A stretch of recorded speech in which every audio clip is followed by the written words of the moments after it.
took my shovel. I don't know if you guys see me kind of shoveling over there and how I had to jump on the shovel and how I had to kind of forcefully get it down. Butter here.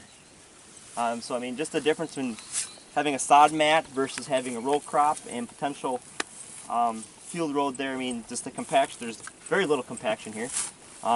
This is 7 years of grass. 7 years of sod, which I mean. Don't forget about the outwintering. And conventional wisdom says you're not supposed to outwinter because you're going to cause soil compaction. You look at these roots and look at how intertwined our soil is on these root systems compared to what we had there before. So you can peel your soil off so you can see your roots. So how it's making that root aggregate there. You look at literally our big chunk here. Look at our. Right. Well, if there's snow on it, the snow takes the brunt of it, and if there's not snow on it, it's froze, and then it don't compact. You look at our aggregation when here. it's muddy, you keep the cows off it. Yeah, right. Or sacrifice a little. The one thing I do want to throw caution to, though, you look at the soil here. You can see how it's got some reddish tinge to it. Yeah. Wet. That tells me it's been wet, or it is wetter. Now, from a conventional ag standpoint, you know, a lot of guys would say this is too wet to farm. Let's come in here and put a drain tile in. Okay, so now you can feel the texture. We got a sandy texture here, but yet it's got a little bit of a wetness factor to it. So now we're going to come in and put a drain tile in to make it more productive. But ultimately, draining our soil, depleting our soil moisture when we need it most in June, July, and August, hoping we're going to have rain. And so sand also. Yeah, and the sand also so it dries out faster. So it's one of our double-edged swords as far as a production egg standpoint. So we look at what Brad's use is the last 7 years. He's had his self-propelled hay bines out here, doing just fine. I mean, you look at the grass structure we've had here. I mean, look at this. Look at our root structure here. And to me, this is stressed. To me, this looks stressed.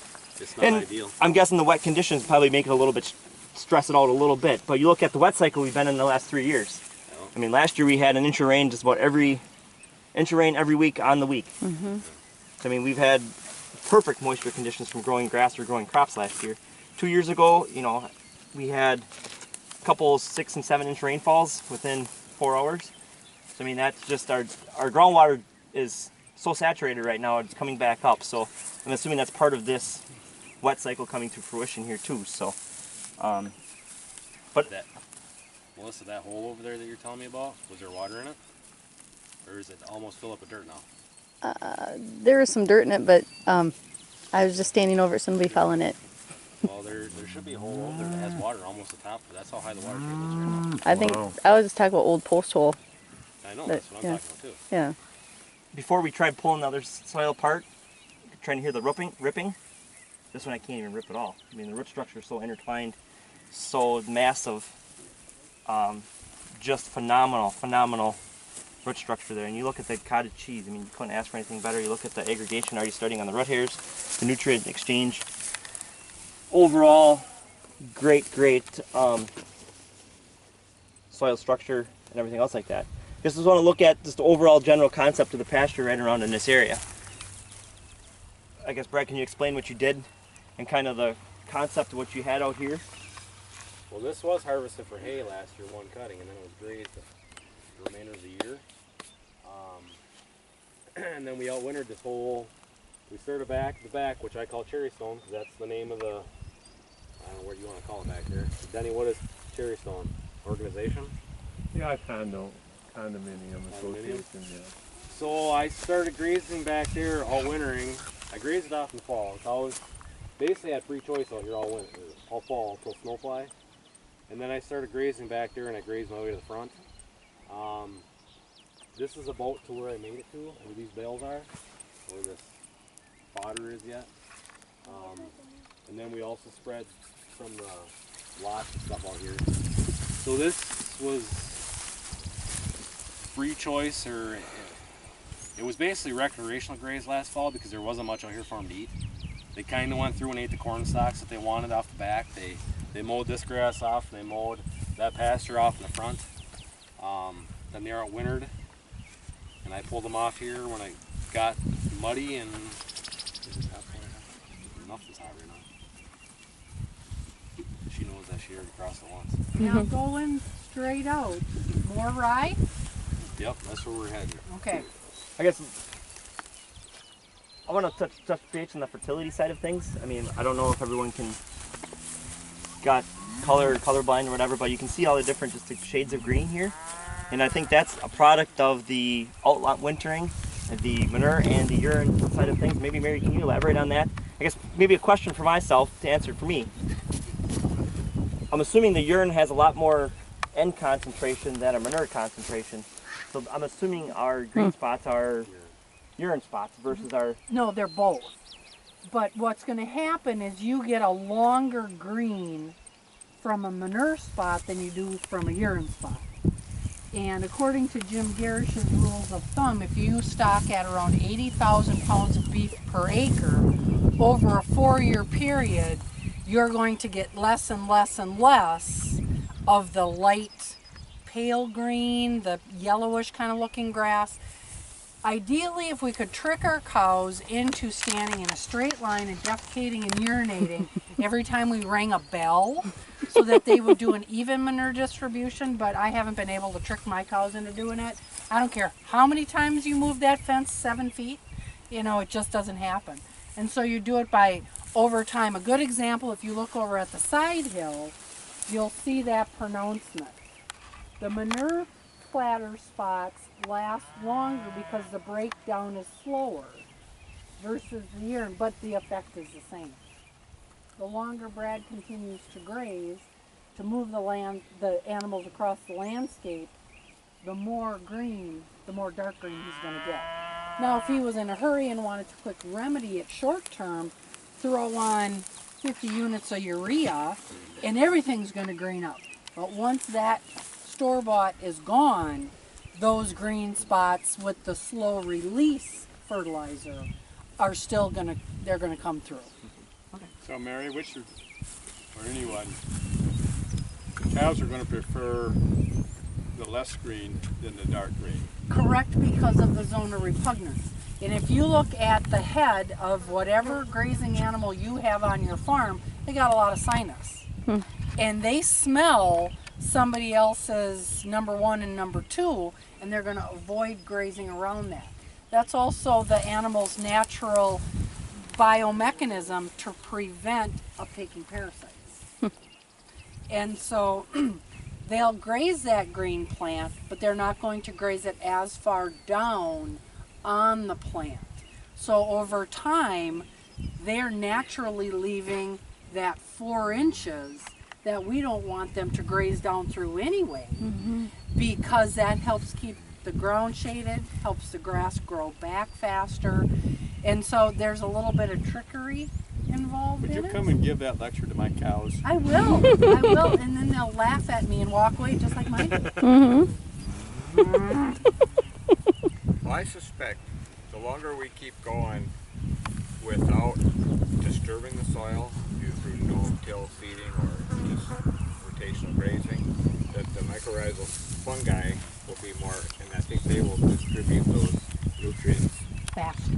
Yeah, more evenly, quicker. Yes.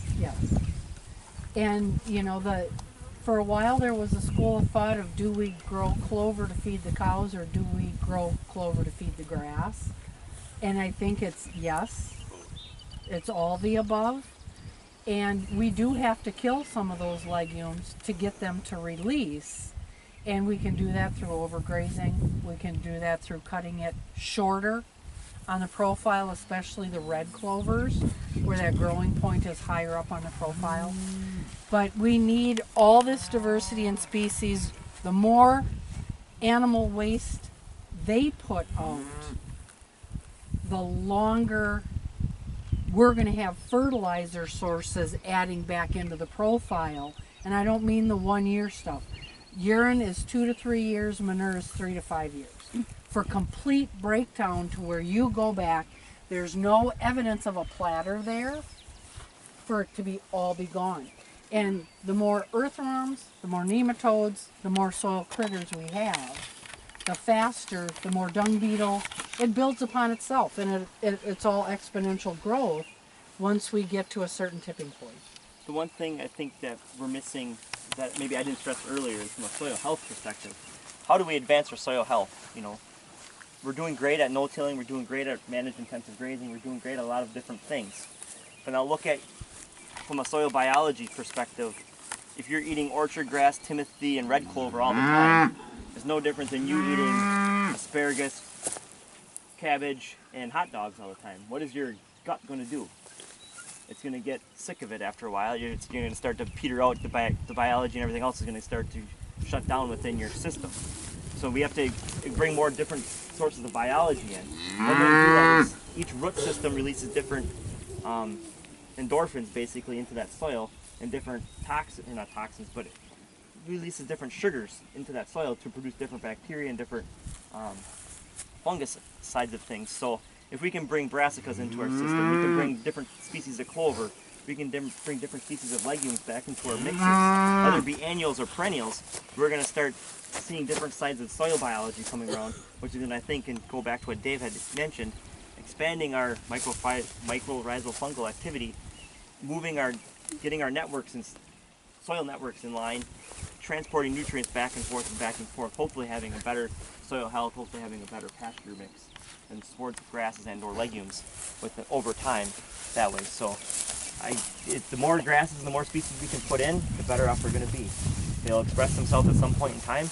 You know, each one's got their own specific growing conditions that they prefer, but I'm going to challenge you guys to start experimenting with different perennial and or annual seedings, you know, whether it be just for a year, short term, just stimulate some of that soil biology.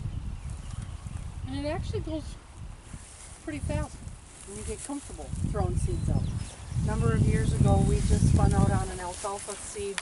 Should it stay alfalfa? Should it not? Grasses had moved in. Spun out just bin run oats. Let's clean that out. August seeding.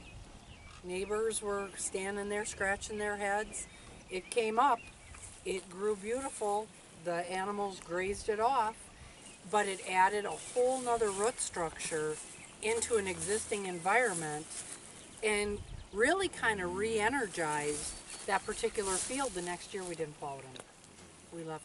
We kept it and let it go. A lot of our brassica species can be seeded at that same point in time, so you take a second or third cutting hay depending upon where you're at. Can you come in there with a drill and put some brassicas in there? Can you put some oats in there just to get that diversity back into your mix? Yes, it's another pass with the tractor, it's another pass with a drill, but at the same point in time you get that diversity in there. You know, can we bump up our cow health that little bit to help reproduction standpoint? You know, so they take on the first pass versus waiting for the second breeding. You know, so I think hard to put a dollar value on that, but I think from a soil health perspective we can see that progressively moving forward. Should we? Because I see the clock going.